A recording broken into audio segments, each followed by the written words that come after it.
শুভ্র রেগে যাওয়ার আগেই নাজমা বেগম বলে ওঠেন আবার, আমার ছেলের বউকে আমি নিজ হাতে সাজাবো আজ। আয় তো মা আমার সাথে। বউ না সাজলে কি বিয়ের অনুভূতি আসে? বিয়ে যখন হবে তবে আমার বিয়ের শাড়ি দিয়েই আমার ছেলের বধূ সাজবে। এটা বলে ছোঁয়াকে নিয়ে নিজের সাথে নিজের রুমে নিয়ে গেলেন নাজমা বেগম। বেলাল মির্জা বাধা দিলেও উনি আজ কারো কথা শোনেননি। আঞ্জুমা খাতুন তো রাগে দুঃখে নিজের রুমে যে দরজা বন্ধ করে দিয়েছে। বড়দের কথা যদি কেউ না শোনে তবে বড়দের আর সেখানে থাকার কোনো প্রয়োজনই নেই, আঞ্জুমা খাতুন মনে করেন। বেলাল মির্জা গিয়ে কয়েকবার দরজা শব্দ করতে আঞ্জুমা খাতুন দরজা খুলে দেন। নাজমা বেগমের সব রাগ এখন বেলাল মির্জার ওপরে বের করবেন। বেলাল মির্জাও এবার বুঝেছে ছেলের কথা আজ না শুনলে চিরদিনের জন্য ছেলেকে হারাতে হবে। তাই তিনি আঞ্জুমা খাতুনকে বোঝাতে এসেছে। অনেক বুঝিয়ে বেলাল মির্জা আঞ্জুমা খাতুনকে হল রুমে নিয়ে আসে। লিলিও মায়ের সাথে ছোঁয়াকে তৈরি করছে। সোহা বাড়ির অন্য ছোট সদস্যের সাথে বসে আছে। মান্নান মির্জা সোফায় বসে আছেন কাজী সাহেবের সাথে। জায়েদা বেগম নিজের গলার গহনা এনেছেন ছোঁয়াকে পরানোর জন্য। ছোঁয়া বারবার বাধা দেওয়ার চেষ্টা করছে সবাইকে, কিন্তু কেউই ওর কথা শুনছে না। ছোঁয়ার মনে ওর মায়ের কথাগুলো ঘুরছে। ওর মা যে বলেছে ওই বালাগুলো না ছোঁয়ার জন্য।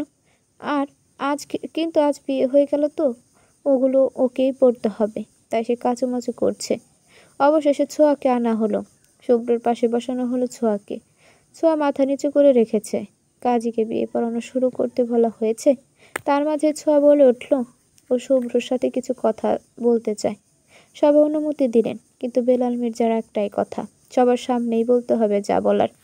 শুভ্র কিছু বলতে চাইলেও ছোঁয়া দিল না ওকে ঝামেলা করতে। আর ছোঁয়া কয়েকটা ঢোক গিলে বলে, আম্মু আমাকে প্রমিস করিয়েছে আমি যেন ওই বালাজোড়া কখনোই স্পর্শ না করি। তবে এটা লিলিকে বলার পর লিলি বলেছে আম্মুর সাথে নাকি তোমার কথা হয়েছে। কি বলেছে আম্মু তোমায় বলবে প্লিজ? তুই ছোট মেয়ে, এত কিছু জেনে কি করবি? ছোট হলে বিয়ে করছো কেন?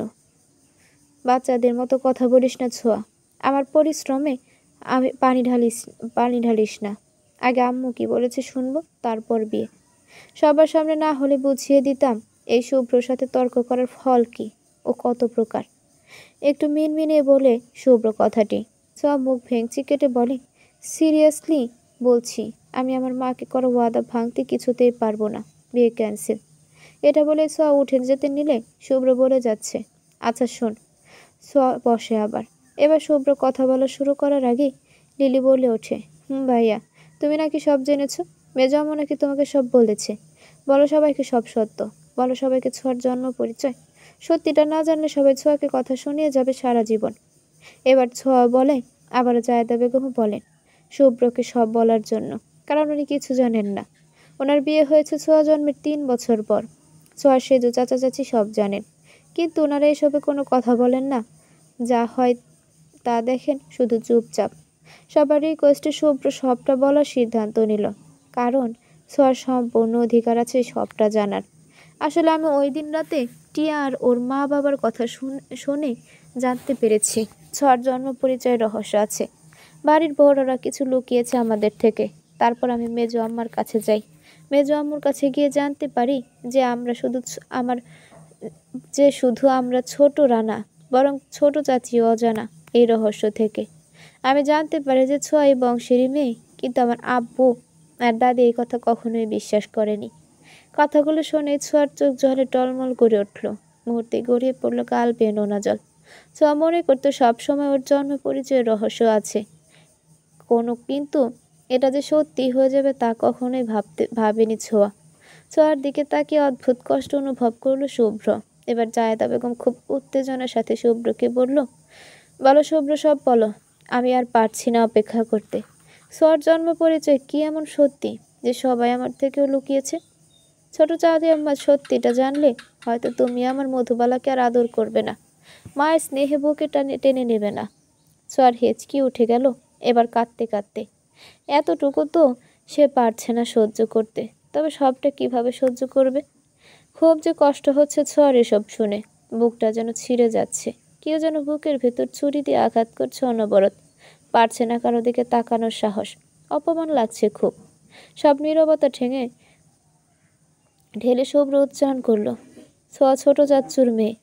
মেজ আম্মুর ছোট বোনের সাথে ছোট চাচ্চুর প্রেম ছিল। দুজন দুজনকে প্রচণ্ড ভালোবাসতো।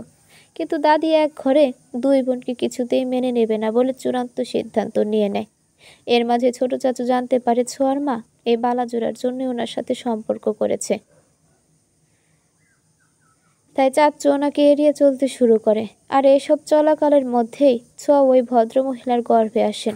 ছোট চাচ্চুকে উনি সাথে সাথেই বলেন এটা, কিন্তু ছোট চাচ্চুর রাগের মাথায় অস্বীকার করবেন সবটা। তবে ওই ভদ্রমহিলার বালাজোড়ার প্রতি লোভ থাকলেও ছোট চাচ্চুকে তিনি একটু বেশি ভালোবাসতেন। পরে ছোঁয়ার জন্ম হওয়ার পর সময় অনেক কষ্ট পেয়ে ভদ্রমহিলা মারা যান। মেয়ে আম্মু সদ্য জন্ম নেওয়া ছোঁয়াকে এই বাসায় এনে সবাইকে বলে দেন সব সত্যি। ছোট চাচ্চু তখন নিজের ভুল বুঝতে পারেন এবং ছোঁয়াকে চান, কিন্তু মেয়ে আম্মু ওনার কাছে ছোঁয়াকে দেননি, কারণ ছোট চাচ্চু সত্যি অপরাধী। ওনার কারণে ছোঁয়ার মাকে সমাজের অপবাদ পেয়ে মরতে হয়েছে। এর মাঝে একটা সত্যি ছোট চাচু কখনোই প্রকাশ করেনি, যেটা মেজো আব্বু আর মেজো আম্মু ছাড়া আর কেউই জানতো না। পুরো পরিবার জানে ছোঁয়া ছোট চাচু আর ওই ভদ্র মহিলার অবৈধ সন্তান, কিন্তু এটা সত্যি নয়। ছোট আব্বু ছোঁয়ার আম্মুকে গোপনে বিয়ে করেছিলেন। দাদির ভয়ে ছোট আব্বু এটা বলতে পারেনি কাউকে, এবং মেজো আম্মুকেও কসম দিয়েছিলেন যেন এই সত্যিটা কাউকে না বলে।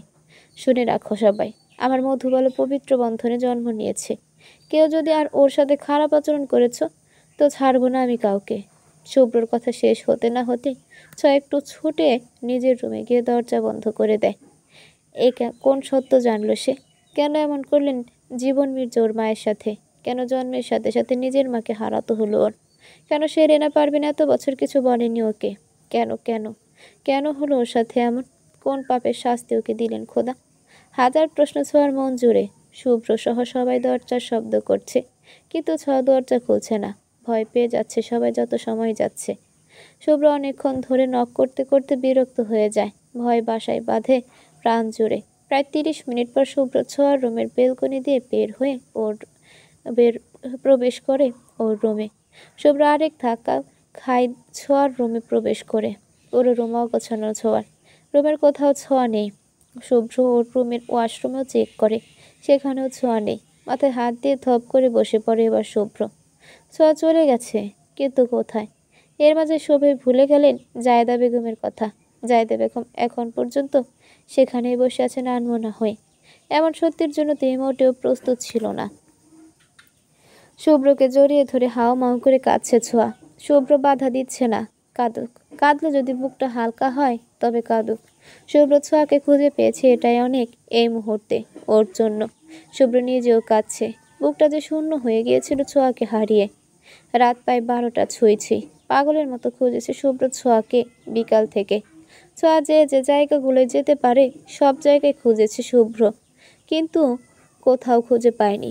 একটু আগে শুভ্র ট্রেন স্টেশনে এসেছিল ছোঁয়াকে খোঁজার ছলে। তবে শুভ্রর একটু ভাবনা ছিল না যে এখানে এসে তার ছোঁয়াকে দেখা পাবে।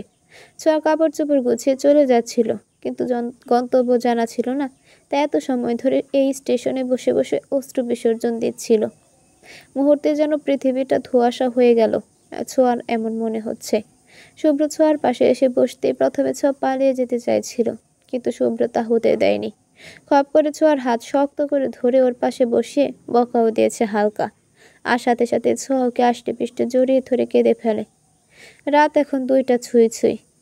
এখনো শোয়া শুভ্রর কাঁধে মাথা রেখে বসে আছে, তবে কান্নার বেগ কমেছে অনেকটা। থেকে থেকে হেঁচকি তুলছে শুধু। শুভ্র বাক প্রতিবন্ধীর মতো বসে আছে। শুভ্রর যে জানা নেই ছোঁয়াকে এই মুহূর্তে কোন ভাষায় সে সান্ত্বনা দেবে। মেয়েটা যে ভেতর থেকে ভেঙে গেছে পুরোটা। শুভ্র সহ্য হচ্ছে না ছোঁয়ার কষ্ট। এর মাঝে শুভ্র মিনমিন করে কয়েকবার বলেছে ছোঁয়াকে বাসায় যাওয়ার কথা, কিন্তু ছোঁয়ার কোনো সারা শব্দ সে পায়নি। ছোঁয়া বাসায় যাওয়ার জন্য মোটেও প্রস্তুত ছিল না। ভীষণ লজ্জা করছে ওর। কেন এতগুলো বছর আমাকে বলেননি আপনি কিছু? কেন? আপনি যদি আমাকে আগে বলতেন স্বাভাবিকভাবে, তবে আজ অস্বাভাবিকভাবে জানতে হতো না আমাকে। কেন তো বড় মিথ্যা? কেন এত বড় ধোঁকা করলেন আপনি আমার সাথে?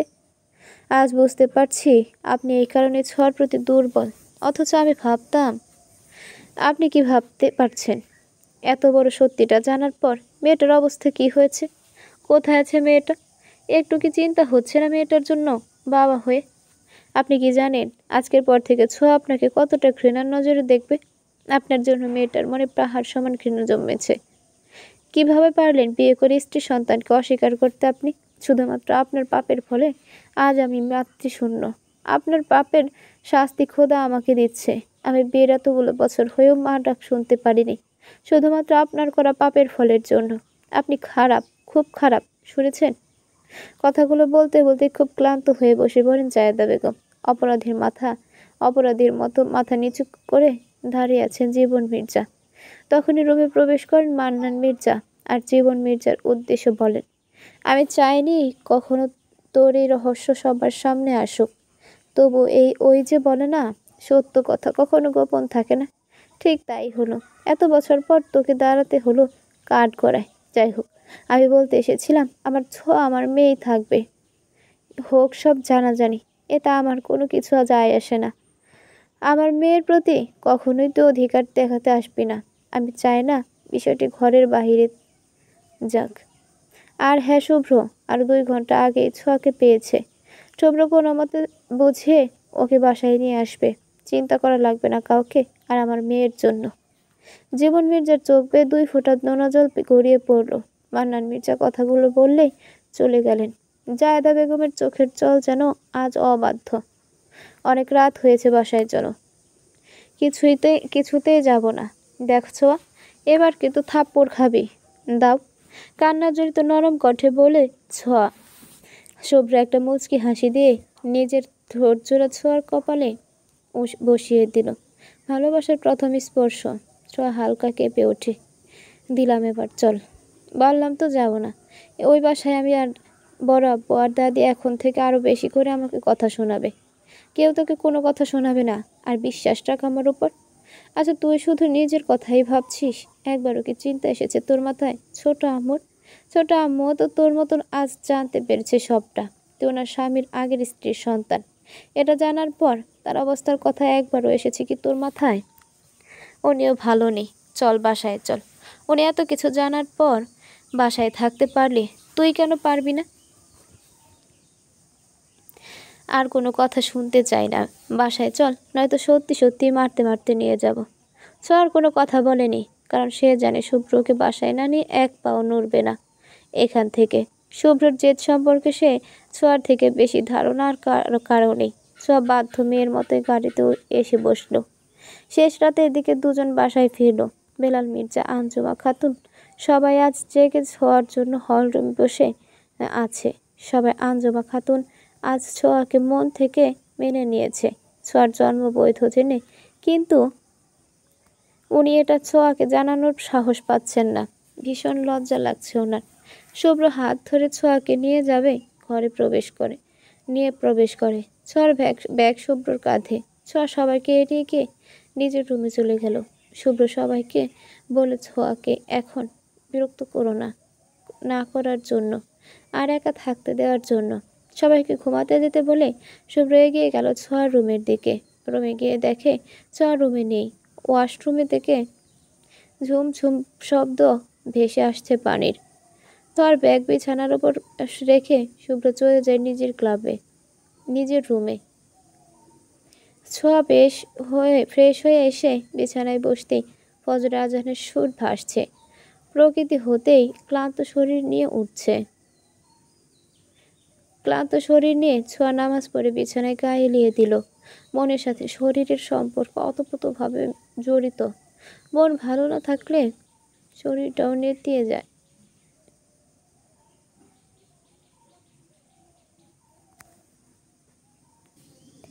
লিলি প্রায় সকাল 10টায় জেগেছে, তাও আলিফ ফোন করে জাগিয়েছে ওকে। আজ আলিফের কল পেয়ে খুশির চেয়ে কষ্ট বেশি লিলির। লিলি আজ আলিফকে এমন একটা সত্যি বলবে যা বলার পর তাদের সম্পর্ক হয়তো থাকবে না। স্বাভাবিক। বুকটা ছিঁড়ে যেন প্রাণ পাখি উড়ে যাচ্ছে লিলির। একটুখানি কথা বলে লিলি রেখে দেয় আজ। তারপর ওয়াশরুমে গিয়ে ফ্রেশ হয়ে এসে ডাইনিংয়ে যায়। পুরো ঘরে আজ পিনপতন নীরবতা। টেবিলের উপর কলা, পাউরুটি আর কিছু ফল রাখা আছে। একটা কলা আর পাউরুটি নিয়ে ছাদের দিকে এগিয়ে গেল লিলি। ছাদে গিয়ে ছোঁয়ার ফুল গাছগুলোর ফুলগুলো ছুঁয়ে একটা শুকনো হাসি দিল। মনটা ভীষণ আনচান করছে আজ লিলির। এই সকালেই রোদের তাপ ভীষণ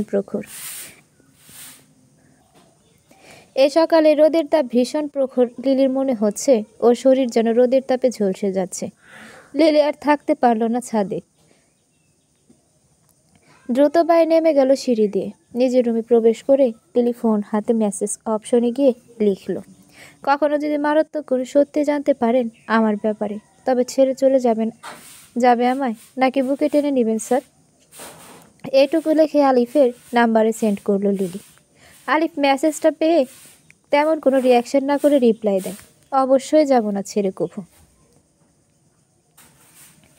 আমি তোমাকে ভালোবাসি, প্রচণ্ড রকম ভালোবেসে ফেলেছি। প্রথম দেখা শুধু ভালো লাগা ছিল, তবে কথা বলতে বলতে এতটাই কাছের হয়ে গিয়েছ যে ভালো লাগা থেকে ভালোবাসা বুকের গভীরে মিশে গেছ। আজ বিকেলে দেখা করিও। বিকালে আলিফ বসে আছে লেকের পাড়ে। একা একা বসে থাকতে কেমন জানি বিরক্ত লাগছে আলিফের। একটু পরে লিলি আসলে সব বিরক্তি মিশে যায় প্রকৃতির সাথে আলিফের। লিলির মন খারাপ আজ। পাশাপাশি বসে আছে দুজন, কেউ কোনো কথা বলছে না। নীরবতা কাটিয়ে আরিফ বলে, বলো এবার সেই মারাত্মক সত্যটি। শুনতে ইচ্ছুক আমি। মুহূর্তেই লিলির বুকের ধুকপুক প্রচণ্ড রকম বেড়ে গেল। শ্বাস নিতেও যেন কষ্ট হচ্ছে লিলির। আলিফ এর মাঝে আরো কয়েকবার বলতে লিলি ঘামছে প্রচুর। লিলির অবস্থা দেখে আলিফ ভয় পেয়ে যায়। কি এমন সত্যি যার জন্য লিলির অবস্থা খারাপের দিকে যাচ্ছে, ভাবছে আলিফ। আলিফ গিয়ে এক বোতল মিনারেল ওয়াটার কিনে এনে লিলিকে খাইয়ে দিল। প্রায় অনেকক্ষণ পর লিলি ধীর কণ্ঠে বলতে শুরু করলো, আমি লিলি স্যার। বিশ্বাস করুন, আমি মোটেও জানতাম না যে আপনি ছোঁয়া ভেবে আমায় মেসেজ দিয়েছিলেন। যদি জানতাম তবে কখনোই আপনার সাথে এতটা গভীরে যেতাম না। আমি যখন জানতে পারি তখন অনেক দেরি হয়ে যায়। আর আমাদের বাসায় পারিবারিক ঝামেলা চলছিল কয়েকদিন ধরে। তার মাঝে ছোঁয়ার মা মারা গেলেন। এত কিছুর মাঝে সত্যিটা বলতে যেও পিছিয়ে গিয়েছিলাম আমি বারংবার। প্লিজ স্যার, ক্ষমা করে দিন। অনেক বড় ভুল হয়ে গেছে আমার। কিভাবে বলবো স্যার, লজ্জার কথা। প্রথম দেখায় আপনার প্রতি একটু দুর্বল হয়ে পড়েছিলাম, তাই আপনার মেসেজ পেয়ে কিছু না ভেবেই কথা বলা শুরু করেছি। কিন্তু ধীরে ধীরে আপনার কথার ভাঁজে বুঝতে পারি আপনি আমাকে নয় বরং সোহাকে পছন্দ করেন। কিন্তু আমি আপনাকে ভালোবাসি স্যার, বড্ড বেশিই ভালোবাসি। আপনাকে হারানোর ভয় আমাকে আষ্টে পৃষ্ঠে জড়িয়ে আছে স্যার। সব বলে দিয়েছি, এবার সিদ্ধান্ত আপনার হাতে।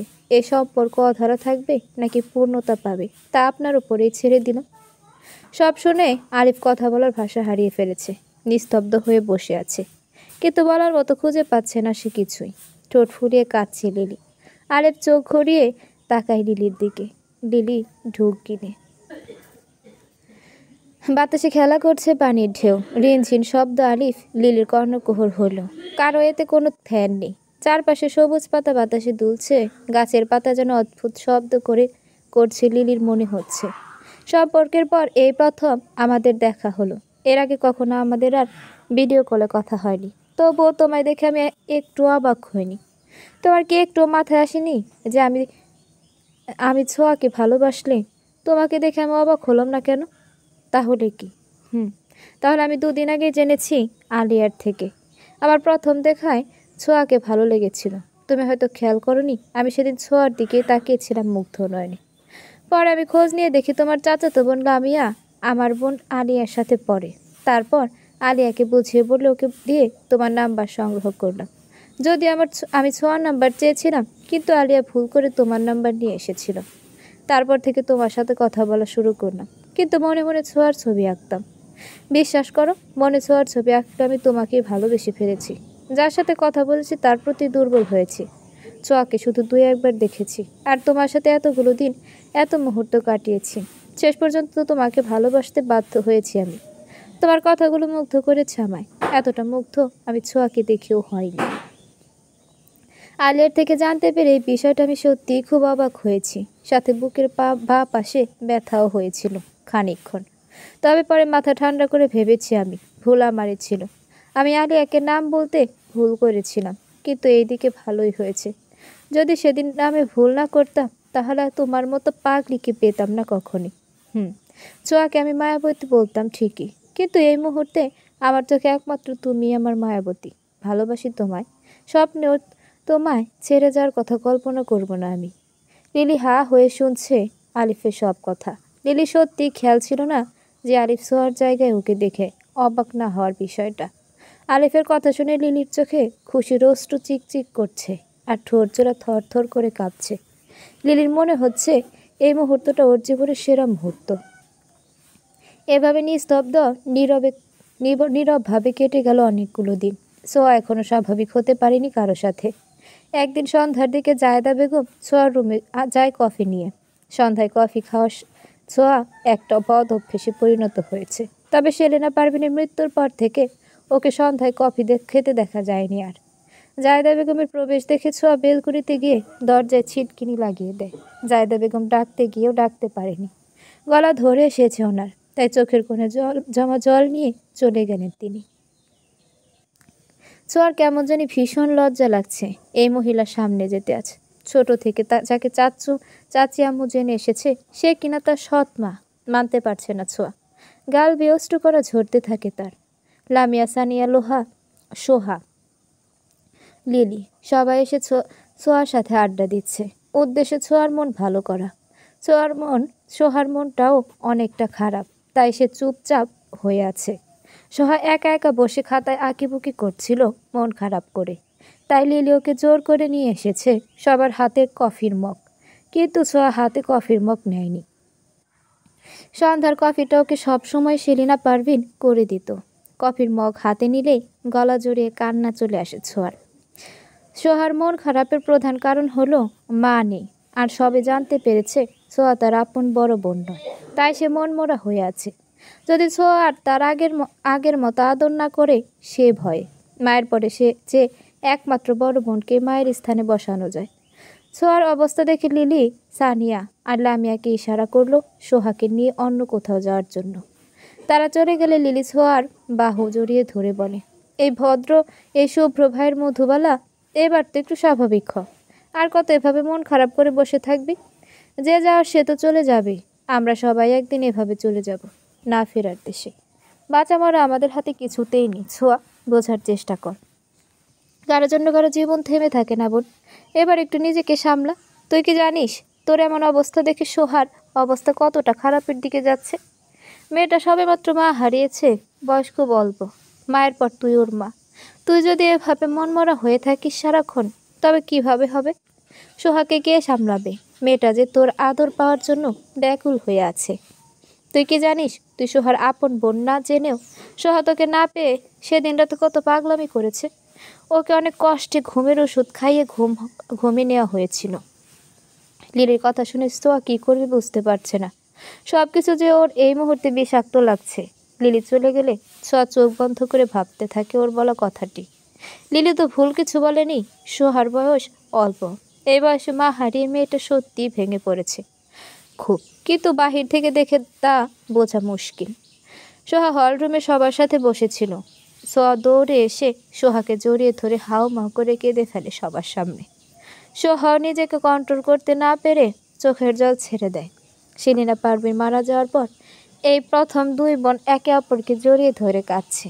এর আগে যে যার মতো শোক পালন করেছে, কারো দিকে কারো কোনো লক্ষ্য ছিল না। সোহা পাগলের মতো সোহাকে কপালে গালে থুতনিতে চুমু দিয়ে আদরে আদরে ভরিয়ে দিচ্ছে বোনকে, আর প্রমিস করে আজ থেকে সে মায়ের সব দায়িত্ব পালন করবে। সোহার বুকে শূন্যতা যেন মিলিয়ে যায় মুহূর্তে। দূর থেকে দুই মেয়েকে দেখে অশ্রু চোখে একটা মুচকি হাসি দেয় মান্নান মির্জা। রাত 11:30 ছুঁই ছুঁই। সবাই খেয়ে যার যার রুমে চলে গেল। সোহার মাথায় বিলি কেটে দিচ্ছে। সোহাকে আজ সে নিজের কাছে রেখেছে। সোহা এমনিতে সানিয়ার সাথেই থাকে। হঠাৎ দরজায় কটকট শব্দ হলে সোহা গিয়ে দরজা খুলে দেখে শুভ্র দাঁড়িয়ে। আজ সারাদিন শুভ্রর দেখা পায়নি ছোঁয়া। হঠাৎ এভাবে দরজায় শুভ্রকে দেখে ছোঁয়া অবাকই হয়েছে বটে, তবু কাঁপা কাঁপা কণ্ঠে ছোঁয়া বলল, সারাদিন কোথায় ছিলে শুভ্র ভাই? ভাই ডাকলে বলবো না কোথায় ছিলাম? আচ্ছা বলতে হবে না, কেন এসেছো বলো। তোর সাথে একটু সময় কাটাতাম, কিন্তু আজ নাকি সোহা তোর সাথে ঘুমাবে। চলো বেলকনিতে যাই, একটু প্রাণ ভরে দেখে অশান্ত মনটাকে শান্ত করি। ছোঁয়া একটু লজ্জা পায়, শুভ মুচকি হেসে রুমে প্রবেশ করে বেলকনির দিকে যেতেই সোয়া বলে, সোহা জেগে আছে, ওকে ঘুম পাড়িয়ে তারপর আসি। শুভ্র কিছু বলার আগেই সোহা বলে, আমি একা ঘুমাতে পারবো আপা, তুমি যাও শুভ্র ভাইয়ের সাথে, না হয় পরে দেখা যাবে আমার আগে তোমারই ঘুম পেয়ে যাবে। শুভ্র কুটকুট করে হেসে দিল। ছোঁয়া আরো বেশি লজ্জা পেল যেন। এবার শুভ্র ছোঁয়ার হাত ধরে বেলকনিতে নিয়ে যায়। ওরা বেলকনিতে গেলে সোহা উঠে ধীর পায়ে বাহিরে চলে যায়। এই মধুবালা, কবে হবি তুই আমার? বুকটা যে শূন্য হয়ে আছে আমার, তোর শূন্যতায়। আমার হাতে কি কিছু আছে বলো? বড় আব্বু আর দাদি কিছুতেই রাজি হবে না এই বিয়ের জন্য। ধর দ্বারা রাজি, তারপর তুই কি সাজবি আমার বধূ? মুচকি হাসির সাথে কিছুটা লজ্জা পেয়ে বলে ছোঁয়া। ঘড়ির কাঁটা 11:55। 12টা বাজতে আর মাত্র 5 মিনিট। শুভ্র ছোঁয়াকে বলল, চল ছাদে যাব। এত রাতে? সমস্যা কি? আমি আছি তো, আমার পাগলি মধুবালা। না আজকে না, ঘুম আসে আমার। জানি তো তুই ঘুম পাগলি, তাই তো এতক্ষণ গল্প করলাম যাতে ঘুম চোখে বাসা বাঁধতে না পারে। হ্যাঁ হ্যাঁ, চল তো। এটা বলে শুভ্র ছোঁয়ার চোখ বেঁধে দেয় একটা সাদা রুমাল দিয়ে। ছোঁয়া অবাক হয় ভীষণ। শুভ্র ছোঁয়ার হাত ধরে খুব সাবধানে ছাদে নিয়ে যায় ওকে। ছাদে গিয়ে শুভ্র ছোঁয়াকে একটা নির্দিষ্ট জায়গায় দাঁড় করে চোখের বাঁধন খুলে দেয়। পুরো ছাদ খুব সুন্দর করে সাজানো হয়েছে। প্রত্যেকটা ফুল ছোঁয়ার পছন্দের, ছোঁয়ার মনের মতো করে সাজানো হয়েছে। আজ ছাদের প্রতিটি কোণা। হঠাৎ ছোঁয়ার কানে ভেসে আসলো ছাদের দরজা থেকে। ছোঁয়ার কানে হালকা গরম হাওয়া লাগতে সে কিঞ্চিৎ কেঁপে ওঠে। চোখ বন্ধ করে ছোঁয়া শুভ্রের অস্তিত্ব অনুভব করে। শুভ্র ছোঁয়ার কানে কানে ফিসফিসিয়ে বলে, শুভ জন্মদিন মধুবালা। সাথে সাথে দরজা থেকে পুরো পরিবারের গলার স্বর ভেসে আসে, শুভ জন্মদিন ছোঁয়া। সবার আগে দাঁড়ানো বেলাল মির্জা আর আঞ্জুমা খাতুন। এদের দুজনকে হাসি মুখে দেখে অনেকটা অবাক হয় ছোঁয়া। থমথমে মুখ করে দাঁড়িয়ে আছে ছোঁয়া। আঞ্জুমা খাতুন এসে ছোঁয়াকে জড়িয়ে ধরে কাঁদতে কাঁদতে ক্ষমা চান। ছোঁয়া আবেগে আপ্লুত হয়ে কেঁদে ফেলে। বেলাল মির্জা ছোঁয়াকে জন্মদিনের উপহার হিসেবে ওনার ছেলের বউ হওয়ার প্রস্তাব দিলেন। আঞ্জুমা খাতুন ইশারায় ছোঁয়াকে বলেন প্রস্তাব গ্রহণ করার জন্য। ছোঁয়া একবার মান্নান মির্জার দিকে তাকিয়ে অনুমতি চাইল ইশারায়। মান্নান মির্জা হ্যাঁ সূচক ইশারা করতেই ছোঁয়াও হ্যাঁ সূচক মাথা নাড়ায়। লজ্জায় মাথা নিচু করে রেখেছে ছোঁয়া, অথচ কয়েক মাস আগেও ভয়ে নিচু হয়ে থাকতো ছোঁয়ার মাথা। কিন্তু আজ ভিন্ন। ভাগ্য বড্ড বেশি জাদুকর, মুহূর্তে মানুষের দিন বদলে দিতে ভাগ্য সক্ষম। সবাইকে নিয়ে হই হুল্লোড় করে কেক কাটা হলো। সবার আগে শুভ্র কেক খাওয়ালো ছোঁয়াকে। তারপর একে একে সবাই খাইয়েছে ছোঁয়াকে কেক। সবার শেষে জীবন মির্জা আর জায়েদা বেগম আসলেন কেক খাওয়ানোর জন্য। ওনারা দুজন ছোঁয়ার সামনে আসতেই ছোঁয়া মুখ ঘুরিয়ে অন্যদিকে হেঁটে চলে যেতে নিলে তখনই শুভ্র এসে ছোঁয়ার হাত ধরে থামায় ওকে। দেখো ছোঁয়া, যা হয়েছে ভুলে যাও এবার। অনেক তো দিন কাটলো, একটু স্বাভাবিক করে নিজেকে করো এবার। এইসবের মধ্যে তো চাচি আম্মুর কোনো দোষ নেই, তাহলে ওনাকে কেন কষ্ট দিচ্ছিস তুই? তুই কি জানিস তুই ওনার সতীনীর মেয়ে জেনেও উনি তোকে কতটা ভালোবাসে এখনো? তোকে এখন আগের থেকে বেশি মায়া করেন তিনি। তুই কবে বুঝবি তোর প্রতি ওনার একটা আলাদা মায়া আছে, টান আছে, যা আমাদের কারোর প্রতি নেই। ওনার সাথে রক্তের সম্পর্ক না থাকলেও উনি তোকে চোখে হারায়। কিন্তু শুভ্র ভাই, আমার যে ভীষণ লজ্জা লাগে ওনার চোখে চোখ রাখতে। দেখো পাগলি মেয়ের কাণ্ড, লজ্জার কি আছে? আজ থেকে চাচি আম্মু নয়, মা বলে ডাকবে আমায়, বুঝেছ? মেজোভাবে মারা যাওয়ার কয়েকদিন আগে আমায় বলেছিলেন ওনার যেমন অধিকার আছে তোমার উপর, তেমন অধিকার আমারও আছে। কিন্তু তখন বুঝতে পারিনি উনি সত্যি সত্যি আমার হাতে তোমাকে রেখে চলে যাবেন দূর অজানায়। ডাকবে তো আমায় মা বলে? জায়েদা বেগমের কথা শুনে অশ্রু চোখে মান্নান মির্জার দিকে তাকায়। উপস্থিতি পুরো পরিবার শব্দহীন অনুভূতিতে দাঁড়িয়ে দেখছে সব। ছোঁয়ার সেজু চাচা চাচি সবসময় চুপচাপ এবং দূরে থাকে সবসময় ঝামেলা থেকে, কিন্তু আজ তাদের চোখে জল চিকচিক করছে। মান্নান মির্জা মাথা নাড়িয়ে অনুমতি দিতেই ছোঁয়া ঝাপটে জড়িয়ে ধরে জায়েদা বেগমকে। মা মেয়ে দুজনেই কাঁদছে, বোবা কান্না। পুরো পরিবারের চোখে জল টলমলো করছে। নিরি সোহাকে জড়িয়ে ধরে অশ্রু চোখে হাসছে। ছোঁয়া একবার কাপা কণ্ঠে মা বলে ডাকে জায়েদা বেগমকে। এতেই উনি যেন স্বর্গ সুখ পেয়েছেন, এমনভাবে খুশি হয়েছেন। হঠাৎ ছোঁয়া সবাইকে উদ্দেশ্য করে বলে, আমি একটা কথা ক্লিয়ার করে বলে দিচ্ছি, জীবন মির্জার সাথে স্বাভাবিক হতে যেন কেউ আমায় জোর না করে, নয়তো এবার আমার এমনভাবে ঘর ছেড়ে কেউ আর খুঁজে পাবে না আমায়। এই মানুষটার জন্য আমি আমার জন্মদাত্রী মায়ের মুখটা পর্যন্ত দেখতে পারিনি। এই মানুষটার জন্য আমার গর্ভধারিণী মা আমাকে গর্ভে নিয়ে দীর্ঘ 9 মাস কষ্ট করেছে। কখনোই ক্ষমা করতে পারবো না আমি এই মানুষটাকে। যে পুরুষ স্ত্রী সন্তানকে অধিকার করে আমার নজরে সে কাপুরুষের চেয়েও যদি কোনো নিচু স্থান থাকে তাহলে তাকে সেই স্থান উনি। মা প্লিজ তুমি কখনো জোর করিও না আমায়, নয়তো আজ তোমাকেও দূরে করে দিতে বাধ্য হব নিজের থেকে। ছোঁয়ার কথা বলা শেষ হতে না হতেই জীবন মির্জা চলে গেলেন সেখান থেকে। জীবন মির্জার চোখে আজ জলের স্রোত। নিজের মেয়ের মুখে এসব শোনার চেয়ে মৃত্যু অনেক ভালো। লজ্জায় মরে যেতে ইচ্ছে করছে জীবন মির্জার। জীবন মির্জার জীবনে যে আরও একটি কঠিন সত্যি লুকিয়ে আছে সেটা সবার অজানা। শুধুমাত্র ছোঁয়ার জন্য সে বড় ত্যাগ স্বীকার করেছেন, সেটা যে আজও সবার থেকে লুকিয়ে রেখেছেন। ছোঁয়া কি জানতে পারবে নির্মল সত্যিটা? পারবে কি জীবন মির্জাকে ক্ষমা করে একবার বাবা বলে ডাকতে? জীবন মির্জার যে খুব ইচ্ছে করে একবার ছোঁয়ার মুখে বাবা শুনতে। শুভ্র সবার সামনে হাঁটু গেড়ে বসে একটা স্বর্ণের আংটি ছোঁয়ার দিকে এগিয়ে দিয়ে বলে, হবি আমার বেডরুমের রাজরানী, হবি কি আমার হৃদস্পন্দন, দিবি কি অধিকার তোকে প্রাণ উজাড় করে ভালোবাসার, থাকবে সারা জীবন আমার মধুবালা হয়ে, কথা দে। ছোঁয়া লজ্জা মাখা মুখশ্রীতে একটু হাসি ফুটিয়ে বাম হাত এগিয়ে দেয় শুভ্রর দিকে। শুভ্র খুশি হয়ে দ্রুত ছোঁয়ার আঙুলে আংটিটা পরিয়ে দিয়ে খুশিতে লাফাতে থাকে। শুভ্র তার সব প্রশ্নের উত্তর হ্যাঁ হবে হয়তো ভাবতে পারেনি। শুভ্র লাফানো দেখে পুরো পরিবার কুটকুট করে হেসে ওঠে। ছোঁয়া ভীষণ লজ্জা পেয়ে মাথা নুইয়ে আছে। অদ্ভুত রকমের অনুভূতি হচ্ছে ছোঁয়ার বুক জুড়ে। হুট করে সবার সামনে ছোঁয়াকে বলে ওঠে, এই মধুবালা শোন। হ্যাঁ শুভ্র ভাই। আর একবার যদি শুভ্র ভাই ডাকিস আমায়, তবে মাথায় তুই ছাদ থেকে টুপ করে ছেড়ে দেব, মনে রাখিস। হয় শুধু শুভ্র ডাকবি, নয়তো কিছু ডাকার দরকার নেই। আসছে ভাই ডাকতে, চুল যা বাকি রেখেছিলাম গতবার সেগুলো কেটে নেড়া করে দেব একদম। শুভ্র কথা শুনে সবাই কিছুক্ষণ হাঁ হয়ে থেকে হু হু করে হেসে ওঠে। সো এবার লজ্জা সামলাতে না পেরে এক ছুটে নিজের রুমে চলে গেল। সকালে আলিফের কল পেয়ে লিলি ঘুম থেকে জাগে। আজ লিলি ছোঁয়ার রেজাল্ট দিবে, তাই লিলির মন খারাপ। আলিফ ওকে অনেকভাবে বোঝাচ্ছে। আলিফের কল কেটে লিলি ছোঁয়ার কাছে গেল। এমা এত সকালে ছোঁয়া গেল কই? ছোঁয়াকে খুঁজতে খুঁজতে দক্ষিণের বারান্দায় গিয়ে দেখে লিলি জায়েদা বেগমের সাথে বসে কফি খাচ্ছে ছোঁয়া। লিলি ছুটে গিয়ে ছোঁয়াকে উদ্দেশ্য করে বলে, আরে এই মধুবালা, তোর কি ডর ভয় কিছু নেই? আজ রেজাল্ট দেবে আর তুই এখানে বসে রিল্যাক্স হয়ে কফি খাচ্ছিস? আরে কুল মাই ডিয়ার অনলি ওয়ান জামাইয়ের বোন, আমার ননদ। হঠাৎ কী হলো রে তোর ছোঁয়া? জ্বর হয়নি তো? আরে না রে, একটু আগেও ভয়ে ঘামছিলাম, কিন্তু আমার মা আমাকে এক্ষুনি একটা কথা বলেছে আর আমার সব চিন্তা উড়াল দিয়ে পালিয়ে গিয়েছে। কি বলেছে চাচি আম্মু? মুখ গোমরা করে লিলি বলে কথাটি। জায়দা বেগম হাসতে হাসতে চলে যান সেখান থেকে। তারপর ছোঁয়া বলে, মা আমাকে বলেছে ভাগ্যে যদি পাশ থাকে তবে অবশ্যই পাশ করব, আর ফেল থাকলে ফেল। আল্লাহর উপর ভরসা রাখলে তিনি আমাদের নিরাশ করবেন না কখনো। আর আমাদের পরীক্ষা তো আলহামদুলিল্লাহ ভালোই হয়েছে।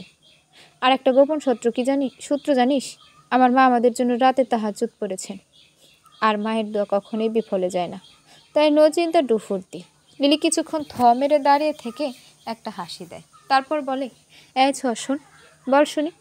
আলিফ স্যার বলেছে রেজাল্ট দিলে ঘরে জানানোর জন্য আমাদের কথাটা, কিন্তু আমার মনে হয় কেউ রাজি হবে না।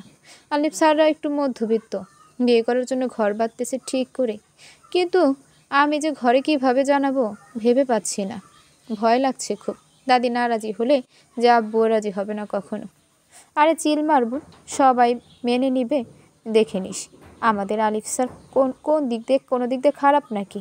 সব দিক থেকে ঠিক আছে, শুধু চোখটা একটু টেরা আর কি। মজার ছেলে কথাটি বলে। লিলি মুখ ফুলিয়ে অন্যদিকে ঘুরে দাঁড়ায়। অভিমান হয় লিলি। কে টেরা বললি? কার কথা হচ্ছে এখানে? শুভ্রকে দেখে চোখ বড় বড় করে ফেলে লিলি আর শুকনো ঢোক গিলে। ছোঁয়া আমতা আমতা করছে। লিলি এক ছুটে চলে যায় সেখান থেকে। শুভ্র কিছুক্ষণ ভ্রু কুচকে লিলির যাওয়ার দিকে তাকিয়ে ছোঁয়াকে জিজ্ঞেস করে লিলির এভাবে চলে যাওয়ার কারণ।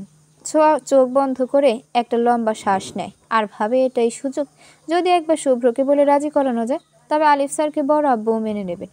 শুভ্র ভাই বংশের একমাত্র ছেলে হওয়ায় শুভ্রর কথার গুরুত্ব দেয় সবাই। শুভ্রকে হারানোর ভয় আছে সবার বুক জুড়ে। কারণ হলো শুভ্র ভাইয়ের জেদ। ছোঁয়ার থেকেও শুভ্র ভাইয়ের জেদ বেশি। ছোঁয়া নরম কণ্ঠে শুভ্রর দিকে তাকিয়ে বলল, চল একটু বাহিরে যাই, সকালের হাঁটাহাঁটিও হয়ে যাবে আর আমাদের কথাও হবে। কি ব্যাপার, আজ যে কারো রেজাল্ট দিবে সে খবর আর কি আছে? কারো দেখি রেজাল্ট নিয়ে কোনো চিন্তা নেই। তারপর ছোঁয়া শুভ্রকে জায়দা বেগমের বলা কথাগুলো বলল। কথা বলতে বলতে বাড়ির গেট ক্রস করে পিচ ঢালা রাস্তার পাশে হাঁটতে লাগলো দুজন। কিরে বল, তখন লিলি পালালো কেন? আর তোরা কার সাথে কথা বলছিস, কার কথা বলছিলি যেন? ছোঁয়া সত্যি করে বলে, লিলি কারো প্রেমে পড়েনি তো? শুভ্রর কথা শুনে হালকা একটা ঝটকা খেলো যেন ছোঁয়া। এবার তো ছোঁয়ার মনে ভয় ঢুকে গেল। শুভ্রকে সব কিভাবে গুছিয়ে বলবে সেই চিন্তায় মগ্ন হয়ে পড়ে ছোঁয়া। শুভ্র একটু জোরে হাঁক দিতে ছোঁয়া হুঁশে ফিরে। তারপর আমতা আমতা করে বলে, এই যে সামনে একটা পার্ক আছে, চলো ওখানে বসে কথা বলি। হ্যাঁ তা ঠিক আছে, কিন্তু তুই এত ঘামছিস কেন হঠাৎ? তুমিও না কিছুই বোঝো না, একে তো গরম, তারপর এতক্ষণ হাঁটলাম তাই ঘাম হয়েছে একটু। মাথা ঠিক আছে নাকি তোর? পাবনার পাগলা গারোতে সিট একটা বুকিং করতে হবে মানে? মানে এই শীতে তোর জন্য গরম আসলো কোত্থেকে, কোন গ্রহ থেকে? যাই হোক বাদ দে, চল বসি। ছোঁয়ার ভনিতা না করে বসে পড়লো একটা কাঠের ব্রেঞ্চে। শুভ্র ছোঁয়ার পাশে বসে বলে, এবার বল সব ক্লিয়ার করে। ছোঁয়া চারপাশে চোখ বোলালো। কিছুটা দূরে একটা বাদামওয়ালা দেখতে পেল ছোঁয়া। একটু ভেবে ছোঁয়া নরম কণ্ঠে বলে, শুভ্র না মানে আমি বলছিলাম কি বাদামওয়ালা। কথাটুকু বলে ছোঁয়া একটা শুকনো ঢুক গেলে শুভ্র ভেবাচাকা খেয়ে যায়। চোখ রাঙিয়ে বলে, যা বলার স্পষ্ট করে বল। বাদাম খাবো, ওই যে বাদামওয়ালা। তা বললেই তো হয়, এত ন্যাকামো করার কি দরকার? বলে শুভ্র বাদাম আনার জন্য বসে থেকে উঠে পা বাড়ায়। এর মাঝে ছোঁয়ার ফোনে কল আসে তানহার। ছোঁয়া কল রিসিভ করতে তানহার কান্নার শব্দ শুনতে পায়। হঠাৎ বুকটা মোচড় দিয়ে ওঠে ছোঁয়ার। ছোঁয়া নিজেকে সামলিয়ে বলে, এই তানহা, কাঁদছিস কেন এভাবে? কি হয়েছে বল আমায়। রকি জার্মান চলে যাচ্ছে চিরদিনের জন্য, সেখানে নাকি সেটেল হয়ে যাবে। আমাকে সাফ সাফ জানিয়ে দিয়েছে ও আমায় কখনো ভালোবাসতে পারবে না। আমি আর পারছি না রে এভাবে বাঁচতে। রকিকে না পেলে আমি নিজেকে শেষ করে দেব। রকি তোকে এখনো প্রচণ্ড ভালোবাসে। প্লিজ তুই বল একবার ওকে, ও নিশ্চয় তোর কথা শুনবে। আমার কোনো কথাই শুনছে না রকি, আমি পাগল হয়ে যাব রে। আচ্ছা ঠিক আছে, কান্না থামা তুই আগে। আগামী 3 ঘন্টার মধ্যে রকি তোকে বিয়ের প্রস্তাব দেবে। তৈরি হয়ে থাক, আজকেই তোদের বিয়ে হবে। তো মা বাবা তো এমনিতেই জানে রকিকে তুই ভালোবাসিস, আর রকির মা বাবাকে রাজি করার দায়িত্ব আমার।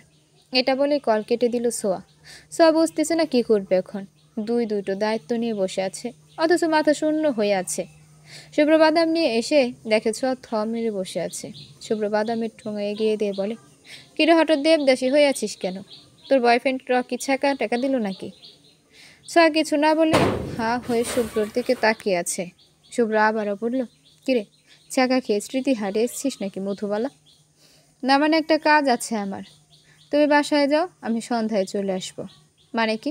যাবি কই? একা একা, তাও সারাদিনের জন্য? ছোঁয়ার কোনো কথা না খুঁজে পেয়ে শুভ্রকে সব খুলে বলল। শুভ্র কুটকুট করে হেসে ফেলে। কিন্তু রকির জন্য একটু মন খারাপও হয়। বেচারা রকির তো কোনো দোষ নেই, সে তো আর জানতো না ছোঁয়ার শুভর কথা। ছোঁয়ার জন্ম শুভর জন্য। বড্ড বেশি বোকা রকি নামের ছেলেটা। শুভ্র ভাবছে আর হাসছে। শুভ্রর হাসিতে ভীষণ বিরক্ত ছোঁয়া। ছোঁয়া রকির মা বাবাকে বুঝিয়ে রাজি করিয়েছে। শুভ্র বসে বসে দেখছে আর মুগ্ধ হচ্ছে। এবার প্রেমে যেন শুভ্র নতুন করে পড়েছে আবারও। রকির মা বাবাকে রাজি করাতে শুভ্র বসে বসে দেখছে আর মুগ্ধ হচ্ছে। ছোঁয়ার প্রেমে যেন শুভ্র নতুন করে পড়ছে আবারও। রকির মা বাবাকে রাজি করাতে তেমন কষ্ট করতে হয়নি, কারণ তানহাকে আগে থেকেই চিনেন ওনারা রকির ফ্রেন্ড হিসেবে। আর তানহার পরিবারও বেশ ভালো, তাই চটজলদি রাজি হয়ে যান রকির মা বাবা। তানহার পাগলামিগুলো কেন জানি শুভ্রর মনে ধরেছে খুব।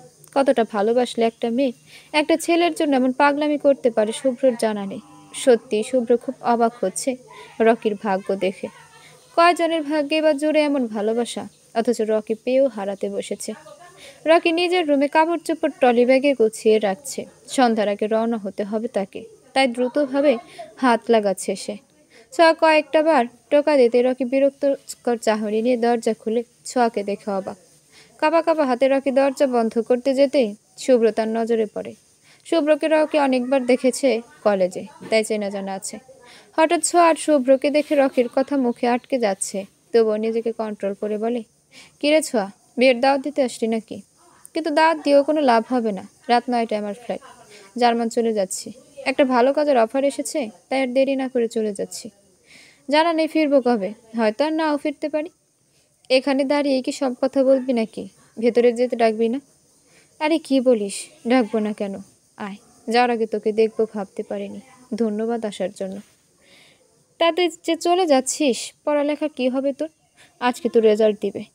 হ্যাঁ, রেজাল্টের জন্য তো রাতের টিকিট নিয়েছি। আমি জার্মানে একটা ভালো ভার্সিটিতে ভর্তি হয়ে সেখানেই করব পড়ালেখা। আজ কলেজে যাব, সবার সাথে শেষ দেখা করে আসব। 30 মিনিটের মধ্যে তো কলেজ যেতে হবে। যাবি না তুই? যাব, কিন্তু তুই কোথাও যাচ্ছিস না। তুই দেশেই থাকবি। দরকার হলে তোর হাত পা বেঁধে খাটের নিচে বন্দি করে রাখবো তোকে। তারপর দেখি জার্মান না ফার্মান কেমনে যাস তুই। চলে, তুই জানিস না তানহা তোর জন্য সন্ন্যাসী হয়ে ঘুরছে? কিভাবে রেখে চলে যাচ্ছিস? এত শত কিছু বুঝি না। তুই আজকে তানহাকে বিয়ে করবি, ব্যাস। আঙ্কেল আন্টি রাজি, আর তুই যদি অমত করিস, তবে তোর মাথায় গুনে গুনে 50টা ডিম ভাঙবো আমি, দেখে নিস। রকি আর শুভ্র দুজনেই হা হয়ে ছোঁয়ার কথা শোনে। ছোঁয়া ওদের দুজনের দিকে তাকিয়ে মিটিমিটি হাসে। রকি হঠাৎ বলে ওঠে, একজনে ভালোবাসে অন্যজনের সাথে ঘর বাঁধতে আমি পারবো না। সরি, ক্ষমা করে দিস পারলে আমায়। আমি রাখতে পারবো না তোর কথা। রকির কথা শুনে তেলে বেগুনে রেগে ওঠে ছোঁয়া। থাপ্পড় দিতে হাত তুলতে